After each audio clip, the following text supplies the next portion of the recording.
어느 나라에 한 왕이 있었습니다. 그 왕이 그 나라에 아주 그림을 잘 그리는 모든 화가를 어느 날 불러서 이렇게 말을 합니다. 이 세상에서 가장 아름다운 평화로운 모습, 평화라는 단어에 가장 어울리는 작품을 그리거라. 그러면 너희들 중에서 제일 평화에 대해서 멋진 그림을 그린 화가에게 내가 큰 상을 내리겠다. 이렇게 했습니다. 여러분이 만약에 화가라면 평화라는 주제를 드러낼 수 있는 작품, 어떤 그림을 그리시겠습니까? 아마 여러분들 제일 먼저 떠오르는 생각과 이 화가들의 생각이 비슷할 것 같은데요. 잔잔한 호수나 아니면 푸른 초원을 대부분의 화가들이 아주 평안해 보이는 그런 모습을 그렸습니다. 그런 작품들을 보면서 왕이 그다지 흔쾌히 기뻐하지 않았습니다. 그러다가 뜻밖의 한 작품을 딱 보는 순간 바로 이 작품이다 하고는 그 작품을 대상으로 해서 그 화가에게 큰 상을 내렸습니다. 그 임금이 가장 마음에 들어하던 그 그림은 어떤 그림이냐 하면 딱 그 그림을 보는 순간 높게 있는 깎아지른 절벽이 있고요. 그 절벽에 엄청나게 거센 폭풍우가 내리치는 겁니다. 그리고 저 하늘 쪽에서는 번개가 칩니다. 평화와는 전혀 관계없는 듯 보이는 그림입니다. 깎아지른 절벽과 세차게 내리는 폭풍우와 그 하늘에서 내리는 번개. 그런데 그 그림을 자세히 보니까 그 깎아지른 절벽의 그 틈새 사이 아주 작은 바위 틈새에 어미새 한 마리가 둥지를 딱 틀고 있고 그 튼 둥지에 어미새가 새끼 새를 딱 품고 평안하게 잠들어 있는 모습을 그린 겁니다. 그러니까 이 그림은 아주 절묘하게 대비가 되는 거죠. 깎아지른 절벽, 엄청난 폭풍우, 큰 번개, 그것이 압도적인 풍경 같은데 극히 대조적으로 그 작은 바위 틈에 작은 틈새에 둥지를 틀고 어미새가 아기 새끼새를 탁 안고 함께 잠들어 있다. 엄청난 격동의 변화 속에도 평안을 누리는 아주 기가 막힌 그런 그림이었습니다. 어쩌면 우리가 크리스마스를 보냈는데 세상은 여전히 혼란하고 어지럽고 험난한 이 세상과 우리가 크리스마스 보내면서 아기 예수님이 보여주시는 지극히 평안한 천상의 고요함, 이 두 가지의 절묘한 대비가 방금 제가 소개한 이 그림의 주제와 닮았다, 이런 생각을 합니다. 여러분, 여기에 우리의 고민이 있지요. 아무리 우리 인생에 크고 깎아지른 절벽이 있고 엄청난 폭풍우가 닥치고 무서운 번개가 내리쳐도 어떻게 하면 이 급변하는 세상 속에서 평안함을 유지할 수 있을까? 어떻게 하면 하나님 주시는 평안함으로 이 거친 세상에서도 마음의 평안을 끝까지 유지할 수 있을까?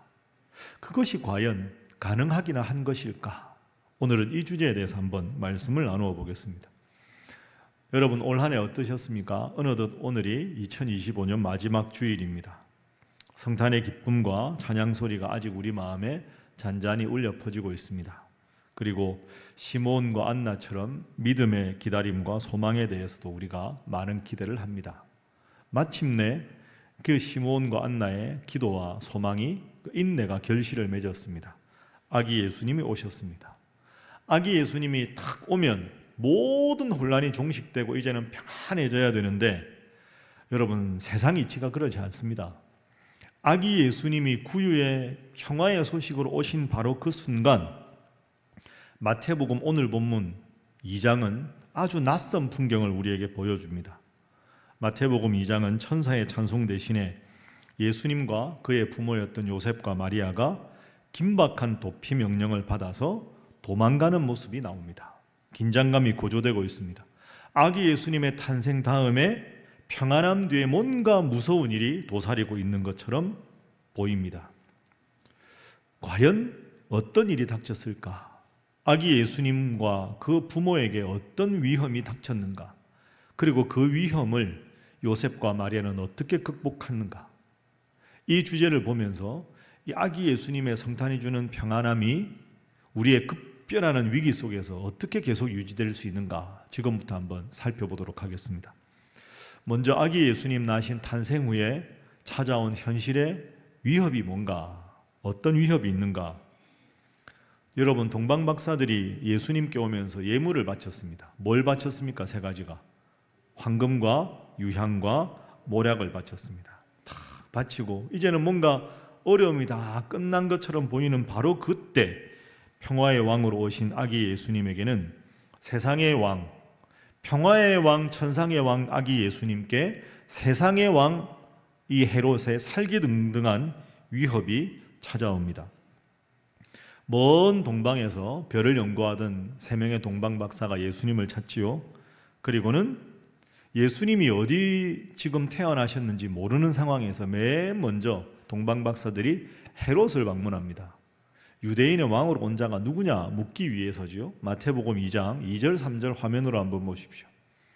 유대인의 왕으로 나시니가 어디 계시냐 동방박사들이 묻습니다. 우리가 동방에서 유대인의 왕이 오시리라는 별을 보고 경배하러 왔다.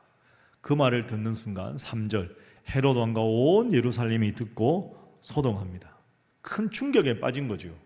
그 당시 종교 지도자들도 충격에 빠졌지만 제일 충격에 빠진 사람이 누굴까요? 헤롯입니다. 헤롯이 기가 막힐 노릇인 겁니다. 아니, 내가 지금 유대 왕인데, 내가 지금 이렇게 버젓이 왕 노릇하고 있는데 왕이 태어났다고? 왕이 태어났다고? 그러면 내 왕좌는 어떻게 되는 것인가? 극심한 혼란에 빠지게 된 거예요. 아니, 도대체 이게 무슨 일인가? 내가 왕인데. 그러다가 고민 끝에 헤롯이 끔찍한 명령을 하나 내립니다. 그 끔찍한 명령이 16절에 나옵니다. 이에 헤롯이 박사들에게 속은 줄 알고 심히 노하여 사람을 보냅니다.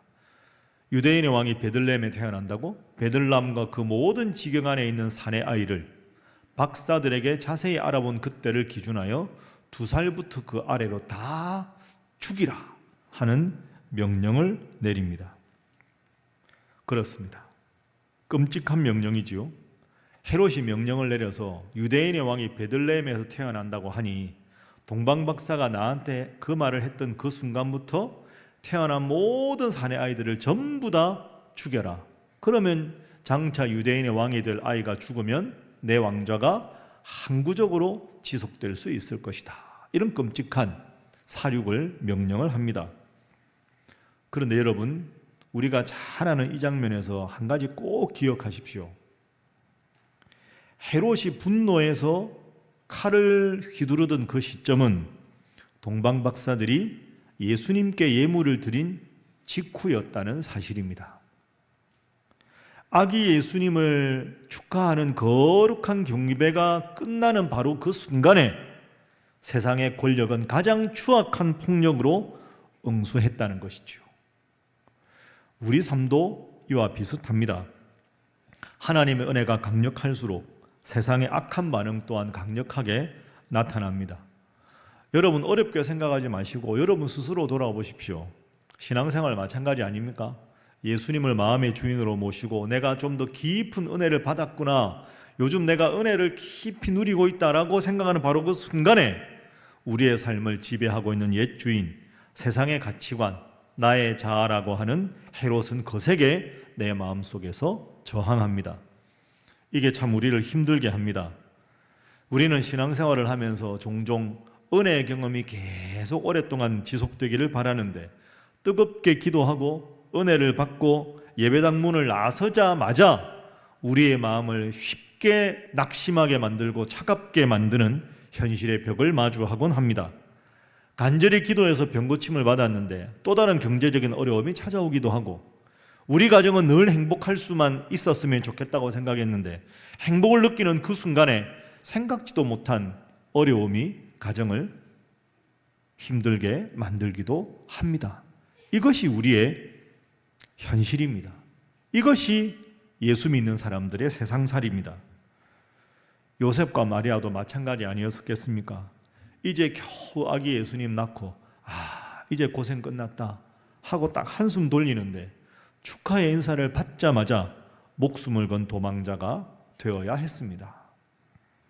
우리 역시 이들처럼 예상치 못한 인생의 밤을 맞이할 때가 있습니다. 자, 여러분이 요셉이라고 한번 생각해 보십시오. 여러분이 마리아라고 생각해 보십시오. 이제는 고생 다 끝났고 이제 이 아기와 더불어서 평안히 살면 되겠다 싶었던 바로 그 순간에 헤롯이 명령을 내려서 전부 사내 아이 죽여라, 그런 황당한 명령을 받습니다. 이 상황에서 요셉과 마리아는 어떤 선택을 할까? 지금부터 살펴보겠습니다. 자, 두 번째 장면은 위협에 대한 요셉의 태도입니다. 마리아는 아무래도 아기를 안고 아직 그러니까 요셉이 주로 가장으로서 결단을 합니다. 자, 결단의 내용을 한번 볼까요? 14절 말씀입니다. 함께 읽어봅니다. 시작. 요셉이 일어나서 밤에 아기와 그의 어머니를 데리고 애굽으로 떠나가. 요셉이 일어나서 밤에 예수님과 어머니, 자신의 아내 마리아를 데리고 애굽으로 도망을 갑니다. 2살이야 아이를 다 죽이라고 했으니까 빨리 도망을 가는 겁니다. 그런데 여러분, 성경 어디를 봐도 요셉이 이 대목에서 원망했다는 표현이 전혀 나오지 않습니다. 이것이 요셉의 훌륭한 점입니다. 여러분, 요셉 입장에서 한번 생각해 보십시오. 내가 정혼, 약혼을 했는데 그 마리아가 아기를 가졌습니다. 아니, 상식적으로 도저히 일어날 수 없는 일이 벌어진 거 아닙니까? 요셉이 얼마나 괴로웠을까요? 아기 예수님을 마리아가 가졌다는 말을 들었을 때 분명히 나와는 관계를 갖지 않았는데 내 사랑하는 아내로 정혼한 마리아의 배가 점점 불러온다. 기가 막힐 노릇 아닙니까? 그런데도 그걸 감당하기 어려웠지만 그대로 받아들였습니다. 베들레헴까지 먼 길을 와서 거할 데가 없어서 구유에 아기를 낳는 고생까지 묵묵히 견뎠습니다.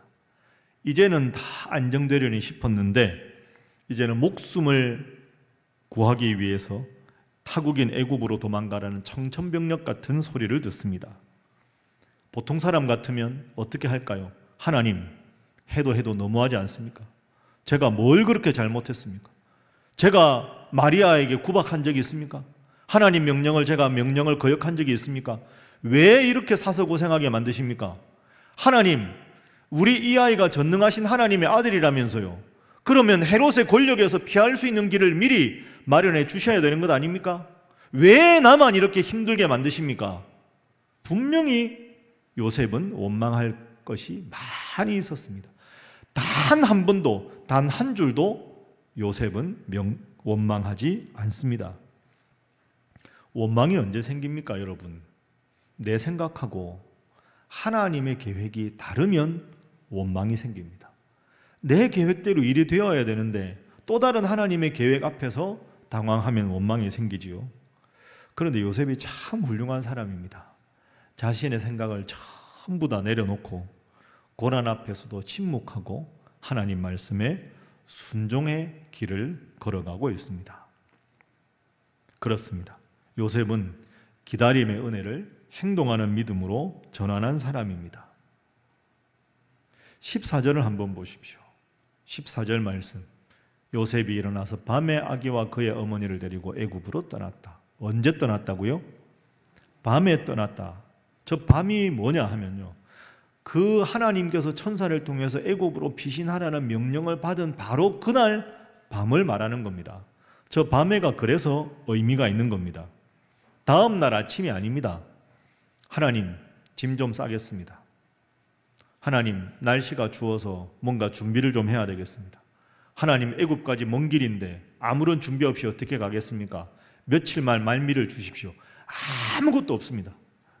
하나님이 천사를 통해서 애굽으로 피신하라 하는 그 명령을 받은 바로 그날 밤에 지체하지 않고 즉각적으로 하나님 앞에 순종합니다.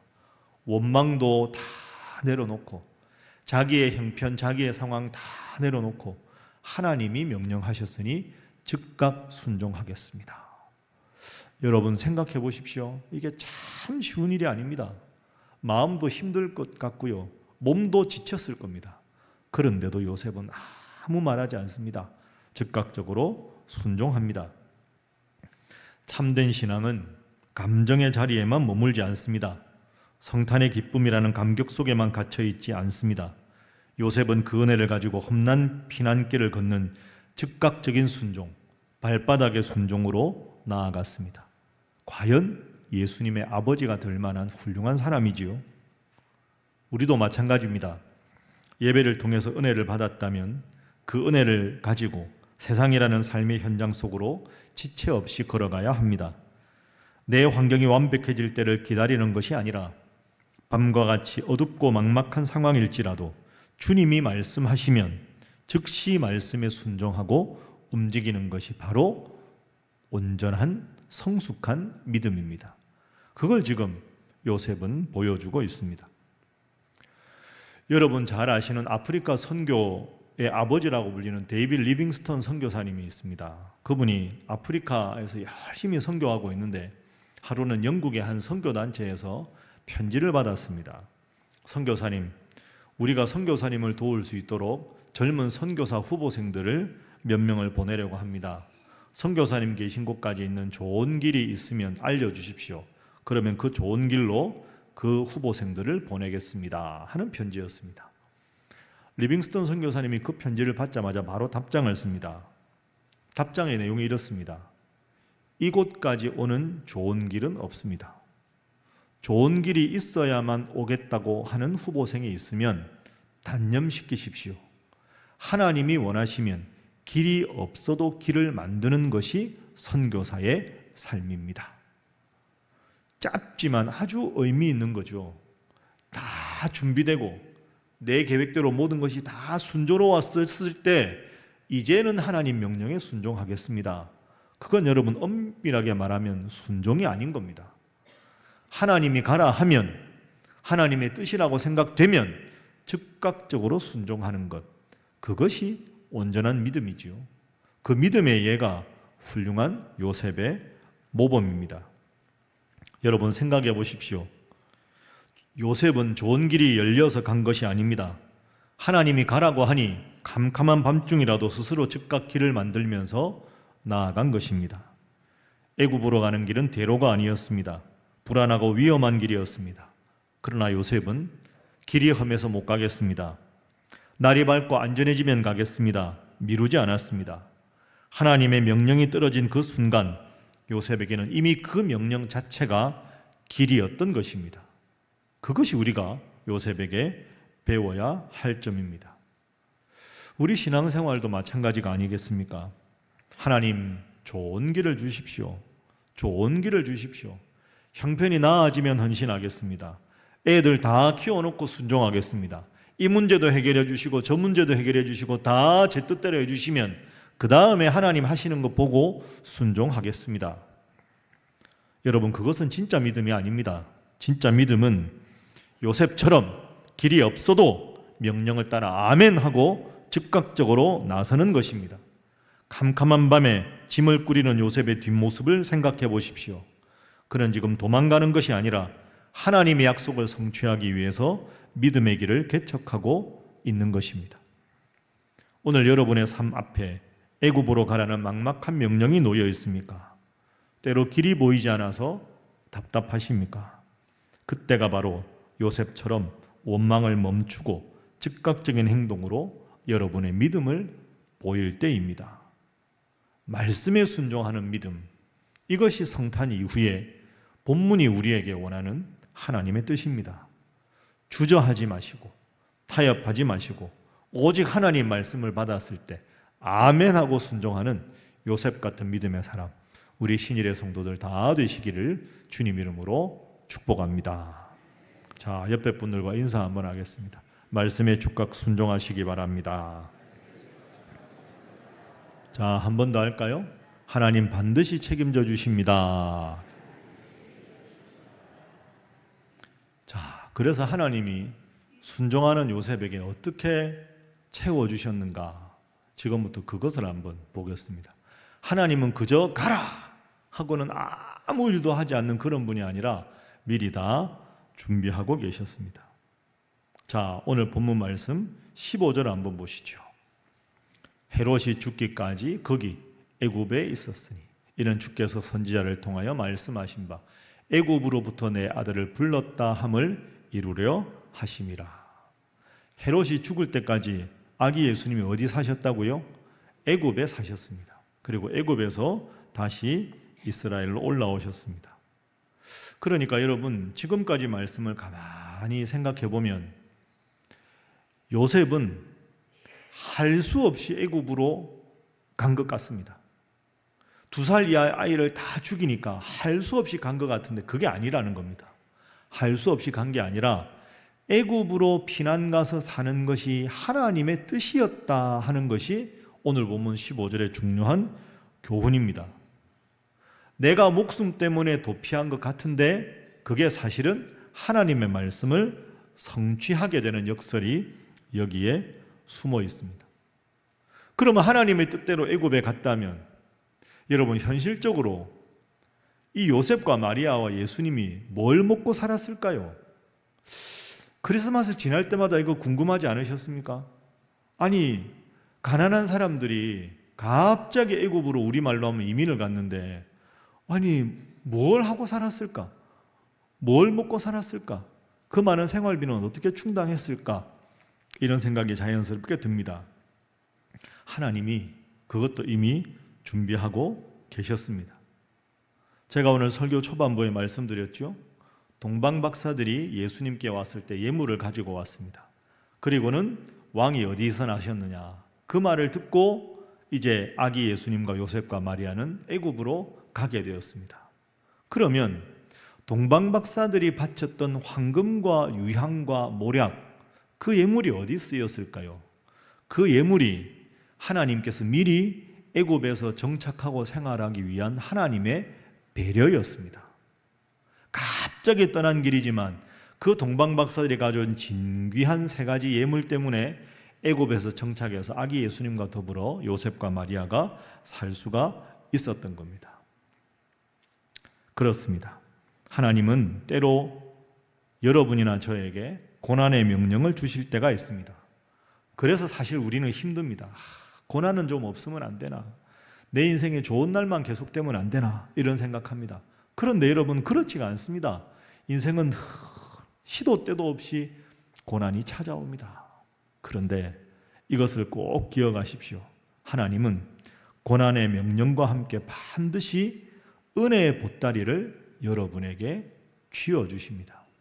이건 외우셔야 됩니다. 한번 따라해 보시죠. 하나님은 고난의 명령과 함께 은혜의 보따리도 반드시 함께 주신다. 여러분 믿습니까? 다시 합니다. 고난의 명령, 은혜의 보따리. 2번째를 꼭 기억하십시오. 하나님 왜 내 인생에 이렇게 힘든 고난을 주십니까? 하는데 가만히 여러분 상황을 보면 하나님은 고난을 줄 때 반드시 은혜의 보따리를 함께 딱 쥐어주십니다. 애굽으로 가라. 왜 가야 합니까? 이제 고생 끝 행복 시작이면 안 됩니까? 하는데 은혜의 보따리를 딱 따로 준비해 주셨습니다. 그 밤에 떠나면서 황망한 마음이 들었을 텐데 그래서 하나님이 동방 박사들, 한 번도 만나지 않은 그 박사들을 통해서 황금과 유향과 모략을 주신 것은 애굽에서의 어려운 삶 속에서도 안정을 찾기 위한 하나님의 은혜의 보따리였구나. 이렇게 우리가 읽을 수 있어야 합니다. 그렇습니다. 그 동방 박사들의 예물이 하나님께서 요셉 가족이 애굽에서 지낼 때 필요한 경비를 미리 예비해 주신 선불 은혜였습니다. 그 선불 은혜를 딱 붙잡아서 애굽에서 살 수 있었습니다. 여러분 꼭 기억하십시오. 여러분의 인생에도 고난이 찾아옵니다. 이 고난은 빨리 사라졌으면 좋겠고 고난이 없었으면 좋겠고 진짜 여러분 죄송한데요. 우리가 천국 가기 전까지 고난이 없을 수가 없습니다. 오죽했으면 예수님도 우리를 시험에 들게 하지 마시옵고 기도하셨겠습니다. 예수님도 고난을 받으셨는데 유혹을 받으셨는데 우리 인생에 어떻게 고난이 없고 유혹이 없겠습니까? 그런데 고난을 만날 때마다 원망 이전에 분명히 하나님은 고난과 함께 은혜의 보따리를 주셨는데 지금 내 손에 쥐어진 은혜의 보따리가 무엇인가를 꼭 살펴보십시오. 그래서 그 은혜의 보따리를 하나하나 풀어가면서 고난을 하나하나 극복해 나가는 것, 그것이 성숙한 신앙인의 모습인 것이죠. 바로 요셉이 그날 밤에 즉각 순종했을 때 애굽에서 돌아올 때까지 안정적인 삶을 위해서 하나님은 미리 동방박사들의 예물을 준비하고 계신 겁니다. 제가 어릴 때 집에 있을 때 책 제목이 아주 멋진 제목의 책이 있었습니다. 5만 번 기도 응답을 받은 조지 뮬러 목사님. 아마 여러분도 많이 들어보셨을 겁니다. 조지 뮬러 목사님은 평생의 기도를 응답을 5만 번을 받았다는 거죠. 그래서 그분 하면 항상 5만 번의 기도 응답을 받은 목사님으로 알려져 있습니다. 그분이 자선 사업을 참 많이 하셨거든요. 그리고 특별히 고아들, 당시에 고아들을 데리고 고아원을 많이 운영했습니다. 근데 여러분, 고아원 운영하다 보면 가난하고 힘든데 후원자가 그때 당시 많은 것도 아니고 아이들 매일 수십 명, 수백 명 밥을 먹이고 하는 일이 보통 일이 아니지 않습니까? 재력가도 아니고 후원가도 없는데, 근데 어느 날, 그 다음날 아침을 먹여야 되는데 음식이 완전히 떨어졌답니다. 아니, 아침을 먹여야 되는데 아이들 굶길 수 없는데 빈 식탁에 조지 뮬러 목사님이 아이들을 다 앉혀놓고 이렇게 기도를 했답니다. 음식이 하나도 없는데, 하나님, 일용할 양식을 미리 주실 줄 믿고 감사드립니다. 기가 막힌 기도죠. 아무것도 없는데 하나님, 일용할 양식을 미리 주실 줄 믿고 감사드립니다. 눈을 탁 떴는데 아무것도 없습니다. 뭐 어떻게 됐을까요? 기도가 딱 끝나자마자 고아원 문을 딱 두드리는 소리가 들립니다. 근처 빵집 주인이 빵을 하나로 가져왔습니다. 어젯밤에 하나님이 저희가 갑자기 빵을 구우라는 마음을 주셔서 빵을 구워서 가져왔습니다 하고 빵을 이렇게, 그 빵을 쫙 펼쳤습니다. 빵만 먹으면 목이 맺히지 않습니까? 우유가 필요한데 다시 누군가가 노크를 탁탁탁 하더라는 거죠. 문을 딱 여니까 우유 배달부였습니다. 하필 우유 배달하러 가다가 고아원 앞에서 바퀴가 빠져가지고 수레가 고장이 났다는 거죠. 이제는 뭐 방법이 없으니까 그쪽에 있는 분한테 연락해서 그쪽에 배달을 부탁하고, 이거 거기 가는 동안에 우유가 또 상할 수 있으니까 당시에는 이거 하나님 뜻이다 싶어서 하필 고아원 앞에서 수레가 고장이 났으니까 그 전부 가지고 들어가서 목사님 이거 드십시오 라고 고아원에 다 기증을 하고 돌아갔다는 거죠.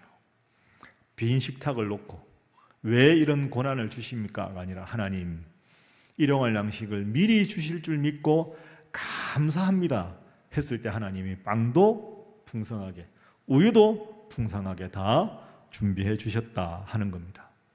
여러분, 이 예화의 교훈이 뭘까요? 하나님은 조지 뮬러 목사님께 고아를 돌보라는 명령만 주신 게 아닙니다. 그 고아를 돌볼 수 있는 그 길을 갈 수 있는 빵과 우유도 이미 길에 준비하고 계신 거죠. 고난의 명령과 더불어서 은혜의 보따리를 하나님이 준비하고 계셨습니다. 어느덧 오늘이 12월 마지막 주일입니다. 이제 우리가 순종의 밤을 넘어서 영광의 새해로 가야 되지 않겠습니까? 여러분, 현실은 쉽지 않습니다. 새해라고 해서 모든 일이 우리 마음대로 다 될까요? 죄송한데 그 현실도 때로는 헤롯의 위협처럼 살벌하고 요셉이 애굽으로 가는 길처럼 막막할지 모릅니다. 하지만 꼭 기억하십시오. 성탄의 기쁨은 평안한 환경에서 완성되는 것이 아닙니다. 험한 순종의 길에서 완성되는 것입니다. 성탄의 기쁨은 평안한 환경에서 완성되는 것이 아니라 험한 순종의 길에서 비로소 완성이 됩니다. 요셉처럼 원망을 멈추고 즉각적으로 행동하고 나를 책임지시는 하나님을 신뢰하십시오. 밤에 떠나는 길은 두려운 길이지만 그 밤은 동시에 하나님의 약속이 이루어지는 시간입니다. 애굽으로 내려갔던 아기 예수님께서 다시 이스라엘로 돌아와서 온 인류의 구원을 완성하셨듯이 앞으로 여러분이 겪는 순종의 고난은 반드시 승리와 영광의 새해로 이어질 줄로 믿습니다. 그 주님을 깊이 신뢰하고 올해 남은 사흘 잘 보내시고 하나님 향한 더 온전하고 굳센 믿음으로 새해를 희망차게 맞이하는 우리 신일의 모든 성도들이 다 되시기를 주님 이름으로 축복합니다. 기도하겠습니다. 사랑과 은혜가 풍성하신 하나님, 성탄의 기쁨이 가득했던 이 계절에 우리를 다시 한번 말씀의 거울 앞에 세워주시니 감사합니다. 하나님, 지금 이 시간 우리에게 요셉의 믿음을 허락하여 주옵소서. 이해되지 않는 상황에서도 하나님의 선하심을 신뢰하며 캄캄한 밤중이라 할지라도 일어나라 하시는 말씀 앞에 곧바로 일어설 수 있는 결단의 믿음을 허락하여 주옵소서. 내가 먼저 화해하고 내가 먼저 기도의 자리를 지키며 내가 먼저 섬김의 자리로 내려가는 행동하는 믿음의 소유자가 되게 하여 주옵소서. 우리가 순종하며 나아갈 때 이미 우리 앞길에 황금과 유향과 모략을 예비해 두시고 빵과 우유로 먹이시는 하나님의 세밀한 손길을 경험하게 하옵소서. 2025년 한 해를 은혜로 기도로 잘 마무리하게 하시고 다가오는 2026년을 두려움이 아닌 순종의 기대감으로 맞이하게 하옵소서. 우리의 피난처가 되시며 고난의 길 끝에 영광을 예비하시는 좋으신 예수님의 이름으로 기도하옵나이다. 아멘.